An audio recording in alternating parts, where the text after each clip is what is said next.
요즘 유행하는 신종놀이가 있다고 하더라고요. 그 사람들이 당근마켓에서 퇴근 후에 경도놀이를 한다고 하던데 혹시 뭔지 들어보셨나요?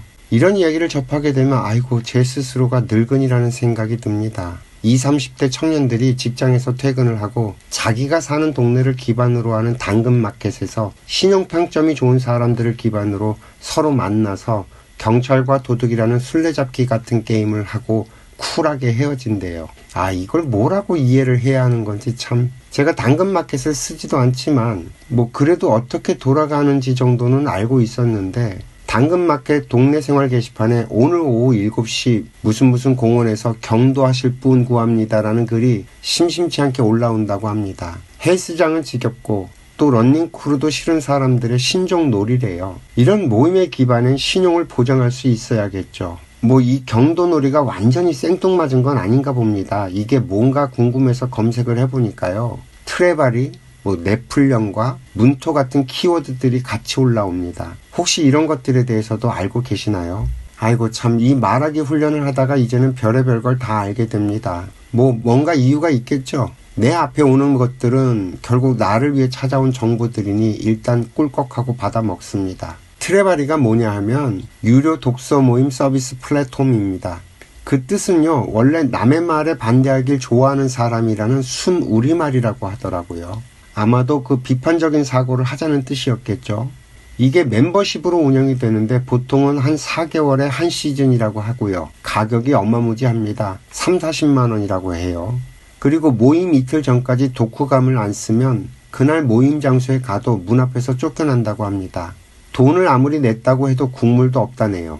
그리고 클럽장 제도가 있어서 강신주 같은 유명 철학자나 대기업 임원, 유명 작가들이 클럽장으로 있는 방들이 있어서 이런 방들은 가입 경쟁이 엄청 치열하다고 합니다. 보통은 강남이나 안국역 근처에서 자기들만의 세련된 건물을 빌려 모임 공간으로 쓴다고 하고요. 그 소위 돈 있고 자기 개발에 진심인 사람들의 놀이인 셈이죠. 이것도 역시 신용이 기반이 되지 않으면 유지하기 힘든 일로 보입니다. 이 트레바리와 비슷한 플랫폼이 또 하나 있어요. 네플령가. 이거는 넷플릭스에 올라오는 영화를 기반으로 만나서 대화를 나누는 서비스라고 합니다. 여기도 4개월 멤버십 구독제로 운영을 한다고 하더군요. 한 달에 한 번 정도 모임을 갖고 영화를 보고 와서 그 영화와 관련된 이야기를 나눈다고 합니다. 보통은 주제를 정해 준다고 그래요. 사랑, 돈, 직장생활, 가족 갈등 같은 우리가 살면서 겪는 인생 키워드가 선명한 영화를 선별해서 이 모임을 개설합니다. 정기 모임 외에도 멤버들끼리 번개를 할 수 있는 단톡방과 공간을 열어주기도 하고요. 또 내가 신청한 모임 말고도 다른 주제의 모임에 빈자리가 있으면 훨씬 싼 가격 또는 무료로 체험해 볼 수 있는 권한도 준다고 합니다. 참 제가 모르는 이런 세상이 있다는 게 신기하더라고요. 그리고 이 두 가지 플랫폼의 공통점은 물관리예요. 저는 이 이야기를 보다 문득 백화점 생각이 났어요. 제가 어릴 때 백화점은 일종의 물관리가 되어 있는 곳이었죠. 분명히 일반 매장에도 있는 매장들이 백화점에 들어가 있죠. 다만 백화점은 오는 사람들이 따로 있었어요. 일반 매장이 편한 사람들이 있고 또 백화점이 편하고 좋은 사람들이 있어요. 독서 모임도 그렇게 비싼 돈을 내고 할 필요가 있냐면 지역을 기반으로 한 독서 모임도 꽤 많습니다. 그런데도 저렇게 플랫폼을 기반으로 한 독서 모임, 영화 관람 후 토론 모임을 그것도 비싼 돈을 내고 한다는 건 분명한 이유가 있다는 거죠. 사람들이 뭔가 좀 더 지적으로 배울 것이 있는 모임을 원한다는 얘기 아닐까요? 그 하나마나한 소리라던가 수다가 아니라 돈을 내서라도 얻어갈 것이 있다면 주머니를 열고 돈을 지불할 수 있다는 거예요. 그러니까 그 모임에 누가 오는지가 중요해지는 거죠. 네임밸류가 있으면 더 많은 사람들이 모이고 말이죠.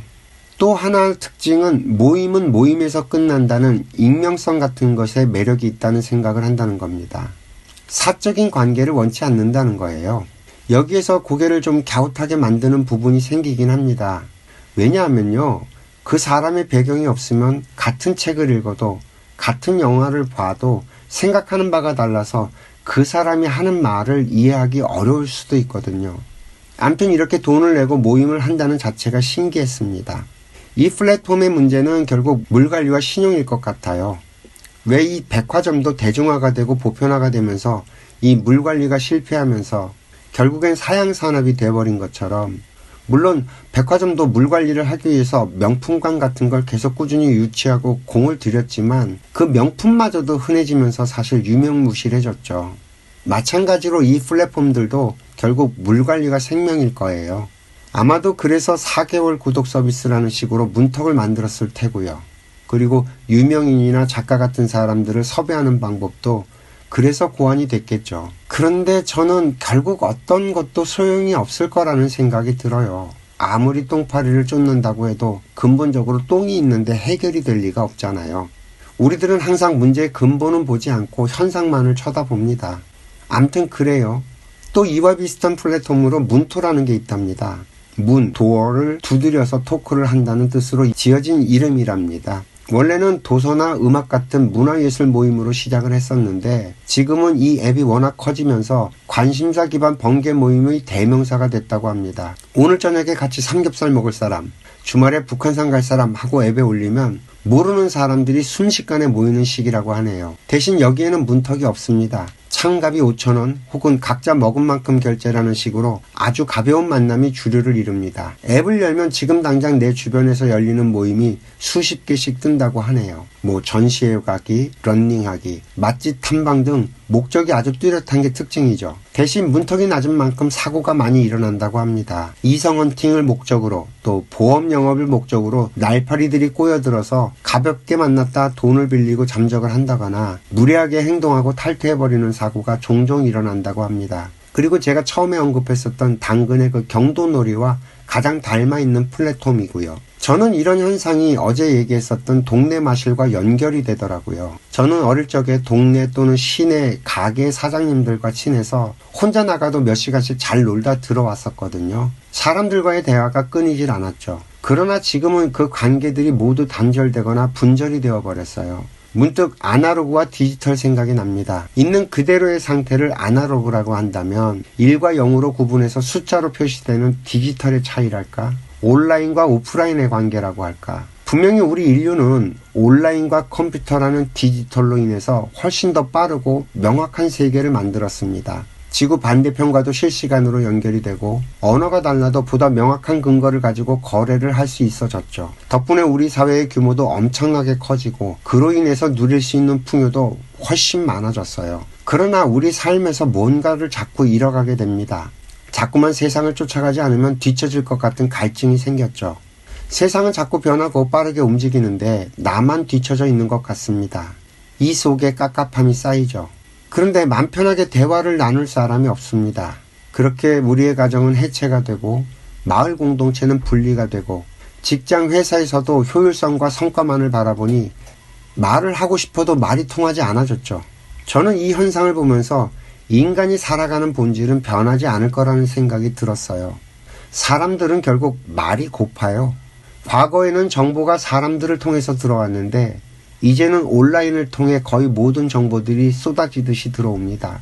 그러니 누군가의 말이 필요하질 않죠. 반면 내 속에는 계속해서 정보들이 쌓입니다. 이렇게 쌓인 이야기가 배출되지 못하고 쌓이기만 하니까 미치는 거죠. 말을 해서 배출을 해야 가슴에 답답함이 가라앉는데 이야기를 들어줄 사람이 없으니 미치는 겁니다. 이해가 좀 되세요? 그런데 이야기를 나눠도 관계가 복잡하게 얽히는 건 또 싫은 거예요. 왜냐? 관계가 깊어지면 상대방의 이야기도 내가 들어야 하고 상대방들의 짐도 나눠 들어야 하니까요. 더군다나 요즘 아이들의 경우에는 과거 세대와 단절이 되어버려서 사람과 사람이 관계를 만들어가고 인내하고 기다리는 일을 배우지 못했어요. 저희 세대만 해도 다른 방법이 없으니까 무조건 견디고 지켜봐야 했는데 요즘 아이들은 그럴 필요를 전혀 못 느끼는 거죠. 또 이런 현상들을 가지고 무수히 많은 이론들을 만들어냅니다. 그러니 정보의 양은 훨씬 더 늘어나죠. 이러다 보니 우리의 머릿속은 더 복잡해지고 본질적인 해법을 찾는 길은 더욱 묘연해지는 거죠. 저는 사람들을 보면서 참 어렵게 산다는 생각이 듭니다. 어차피 이 세상에는 공짜는 없는데 뭘 그렇게 이리저리 머리 굴려가면서 자기 이득만 취하려고 하는 건지 싶죠. 저희 인생학교에서 제안하는 방법은 사실 매우 심플합니다. 관계는 오직 정성으로 만들어갈 수밖에 없으며 모든 관계는 인과의 법칙을 따라 정확하게 빚을 주고 받게 찾아온다는 거죠. 그래서 사람이 사람을 대하는 법칙을 배우지 못하면 아무리 피해 다녀도 결국에는 이 본질에 걸리게 되어 있고, 그래서 다시 제자리로 돌아와서 새로 배우고 출발을 해야 한다는 겁니다.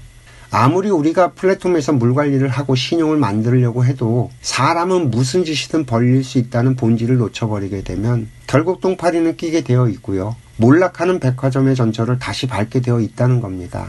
그래서 저는 확신을 합니다. 지금 우리 사회에 필요한 건 우리 모두가 공인이 되는 길밖에 없다고 말이죠. 이 생각이 널리 퍼져 공유가 될 때 우리는 다시 아날로그의 감성이 되살아나고 진짜 인생이 펼쳐질 겁니다. 오늘 이야기는 여기까지 하겠습니다. 오늘도 이야기 들어주셔서 감사하고요. 행복하세요.